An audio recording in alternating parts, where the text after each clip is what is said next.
क्या आलिया भट्ट का फेस हो चुका है पैरालाइज्ड या फिर उनकी बोटॉक्स सर्जरी हो गई है गड़बड़? आखिर इतना टेढ़ा मुंह बनाकर बात करने की असली वजह क्या है? अपने ही पति की एक्सेस दीपिका और कटरीना के साथ अच्छे रिश्ते बनाकर कैसे आलिया भट्ट ने उन्हीं के खाते से फिल्में चुरा ली और कैसे करण जौहर ने आलिया भट्ट को बॉलीवुड का सुपरस्टार बना दिया, जबकि आलिया भट्ट को उनकी पहली फिल्म में एक्टिंग के लिए इतना ज्यादा ट्रोल किया गया था। कैसे करण जौहर अभी तक आलिया भट्ट के गॉड फादर बने हुए हैं, आइए जानते हैं इन सभी के बारे में इस वीडियो में। तो वीडियो में एंड तक जरूर बने रहिएगा। तो हेलो एवरीवन, स्वागत है आपका आपके अपने चैनल मनोरंजन बी में। तो चलिए बात करते हैं सबसे पहले आलिया भट्ट के फेस को लेकर। जैसा कि आपने इस वीडियो में देखा कि आलिया भट्ट अपने फेस को एक तरफ बहुत ज्यादा टेढ़ा करके बात करती हैं। अच्छा, ऐसा बिल्कुल भी नहीं है कि आलिया भट्ट पहले से ही इस तरह से बात करती हो। पिछले 6-7 महीने में ही ऐसा ज्यादा देखा गया है कि आलिया किसी से भी बात करते वक्त या फिर इंटरव्यू के वक्त अपने फेस को एक तरफ इतना ज्यादा कर लेती हैं कि उनका फेस पूरी तरह से टेढ़ा हो जाता है। स्टार्टिंग में तो आलिया भट्ट की इस प्रॉब्लम को ज्यादा किसी ने नोटिस नहीं किया, लेकिन जैसे ही सोशल मीडिया पर 1-2 वीडियोस आलिया भट्ट के इस टेढ़े फेस को लेकर बनाए गए तो धीरे धीरे लोग इस बात को सोचने लगे कि आखिरकार आलिया भट्ट के साथ अचानक से ऐसा क्या हो गया है कि उनके फेस के फीचर्स ही चेंज हो गए हैं। सोशल मीडिया पर आलिया भट्ट के फेस को लेकर कई तरह की बातें चल रही थी। कुछ लोगों का कहना था कि आलिया भट्ट का फेस ऐसा इसलिए है क्योंकि वो अपने गाल पर डिंपल दिखाना चाहती हैं। जी हाँ, सही सुना आपने। आलिया भट्ट के टेढ़े मुंह को लेकर सोशल मीडिया पर जो सबसे ज्यादा बात हुई है वो इस बारे में हुई है कि आलिया ऐसा मुंह बनाकर अपने फेस पर डिंपल को हाईलाइट करना चाहती हैं।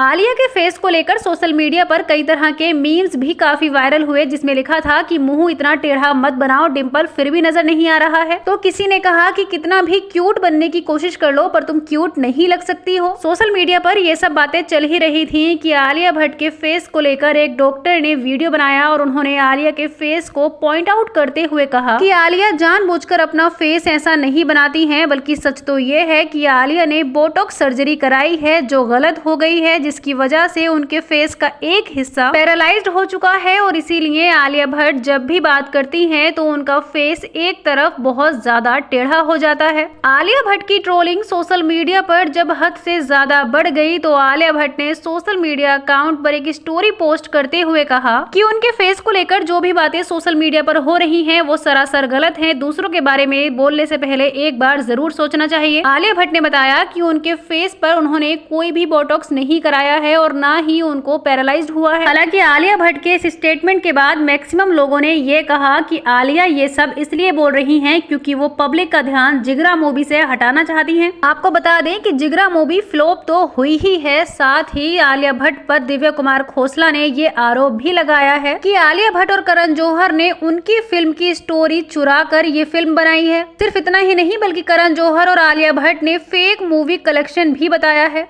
इसीलिए मैक्सिमम लोगों का ये कहना है कि आलिया भट्ट का ये स्टेटमेंट सिर्फ इसलिए है ताकि वो सभी का ध्यान जिगरा मूवी से हटा पाएं। वेल, अब बात करते हैं कि किस तरह आलिया भट्ट ने अपनी पति की एक्सेस यानी कि कटरीना कैफ और दीपिका पादुकोण के साथ रहकर कैसे उन्हीं के डायरेक्टर से उनकी मूवी चुराई। जी हाँ, सही सुना आपने। आप शायद सोच रहे होंगे कि आलिया भट्ट के रिश्ते कटरीना कैफ और दीपिका पादुकोण दोनों के साथ बहुत अच्छे हैं, बल्कि आलिया तो ये कहती हुई नजर आती है कि दीपिका और कटरीना उनकी बेस्ट फ्रेंड है। तो ऐसा कैसे हो सकता है कि आलिया भट्ट ने दीपिका और कटरीना के खाते से ही फिल्में चुरा ली हो? तो देखिए, ये बात किसी से छिपी नहीं है कि हमेशा आलिया भट्ट दीपिका पादुकोण को कॉपी करती हुई नजर आती हैं, भले ही वो ड्रेसेस के मामले में हो या फिर मूवीज की चॉइस के बारे में। जिस तरह की फिल्म दीपिका पादुकोण करती है, 1 साल के अंदर आलिया भट्ट की भी सेम उसी तरह की मूवी कोई ना कोई जरूर रिलीज होती है। इसी बात को लेकर दीपिका पादुकोण के फैंस अक्सर आलिया भट्ट से नाराज नजर आते हैं। सोशल मीडिया पर एक यूजर ने आलिया भट्ट के बारे में लिखा कि आलिया भट्ट तो मुझे शुरू से ही मीठी छुरी नजर आती है। मीठी छुरी से मतलब है कि वो दीपिका पादुकोण और कटरीना कैफ दोनों के साथ अच्छे रिश्ते बनाए हुए हैं और इस बात पर नजर रखती हैं कि वो किस तरह की मूवीज कर रही हैं और किन डायरेक्टर्स के साथ काम कर रही हैं। आलिया भट्ट इतना काम कर ले यही काफी है, क्योंकि इसके आगे का काम करते हैं आलिया भट्ट को अपनी बेटी मानने वाले डायरेक्टर करण जौहर। करण जौहर ने एक बार नहीं बल्कि कई बार सारी दुनिया के सामने आलिया भट्ट को अपनी बेटी एक्सेप्ट किया है। करण जौहर अक्सर ये कहते हुए नजर आए हैं कि आलिया भट्ट उनकी बेटी जैसी है। और वैसे भी करण के बारे में ये बात तो जग जाहिर ही है कि करण जौहर हमेशा नेपो किड्स पर ही काम करते हैं। उनकी सभी फिल्में नेपो किड्स के लिए लिखी जाती हैं। Student of the year Karan Johar की पहली मूवी थी जो उन्होंने आलिया भट्ट के लिए बनाई थी। मूवी में आलिया भट्ट की एक्टिंग भले ही किसी को पसंद ना आई हो, लेकिन पापा करण जौहर को तो बहुत ज्यादा पसंद आई। इसीलिए करण जौहर ने हार नहीं मानी और इसीलिए पापा करण जौहर अपनी बेटी आलिया भट्ट के लिए एक के बाद एक फिल्में लिखते रहे। यहाँ तक कि जब उन्हें लगा कि साउथ की मूवी ज्यादा कर रही हैं, तो पापा करण जौहर ने एस राजमौली के साथ मिलकर RRR में काम किया और सजेस्ट किया कि उस फिल्म में आलिया भट्ट काम करे। RRR में आलिया भट्ट के काम की सभी ने तारीफ की। अगर बात की जाए गंगूबाई कठिवाड़ी की, तो गंगूबाई में भी आलिया की एक्टिंग वाकई काबिले तारीफ थी।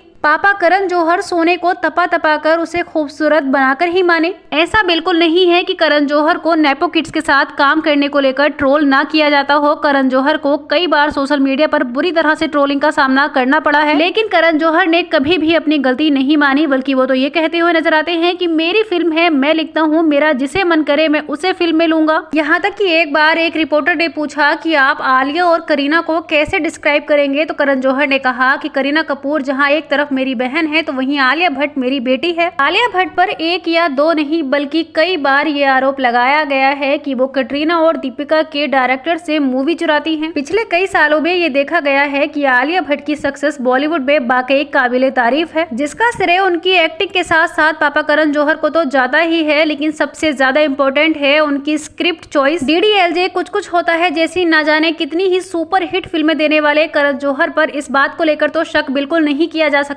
कि उन्हें बॉलीवुड के बारे में नॉलेज नहीं है। करण जौहर ये बहुत अच्छी तरह से जानते हैं कि कैसे फिल्में लिखी जाती हैं, कैसे ऑडियंस को अट्रैक्ट किया जाता है, किस तरह एक्ट्रेस फैंस को पसंद आएंगी और कैसे बॉलीवुड और बॉलीवुड डायरेक्टर्स पर राज किया जाता है। इस तरह की बारीकियां सिखाने वाला मेंटोर या गॉडफादर हर किसी के पास नहीं होता। जहां एक तरफ आलिया भट्ट हर स्क्रिप्ट के लिए करण जौहर से सलाह मशवरा करती हैं, तो ना जाने कितने आउटसाइडर्स एक तरफ ऐसे हैं जिन्हें बॉलीवुड में काम मिलना तो दूर बल्कि उनको मिला हुआ काम भी छीन लिया जाता है, जिसकी वजह से वो एक्टर्स डिप्रेशन में चले जाते हैं। बॉलीवुड में ग्रुपिज्म की वजह से उन्हें बॉलीवुड से बाहर होना पड़ता है। ना जाने कितने ही एक्टर्स तो अपनी जिंदगी तक खो देते हैं। हालांकि ऐसा भी बिल्कुल नहीं है कि नेपोटिज्म सिर्फ बॉलीवुड में है, हर एक फील्ड में नेपोटिज्म है। नेपोटिज्म एक शब्द नहीं बल्कि एक ऐसी सच्चाई है जिसने ना जाने कितने ही नाकाबिल लोगों को सक्सेसफुल बनाया है। वहीं काबिल लोग आज भी स्ट्रगल कर रहे हैं। इस वक्त आलिया भट्ट की काबिलियत पर शक करना वाकई बेवकूफी का काम है, क्योंकि आलिया भट्ट बहुत ज्यादा काबिल हैं, इसीलिए उन्हें इस बार नेशनल अवार्ड से भी सम्मानित किया गया है। लेकिन दीपिका और कटरीना को कॉपी करने के आरोप आलिया भट्ट पर हमेशा से लगते रहे हैं।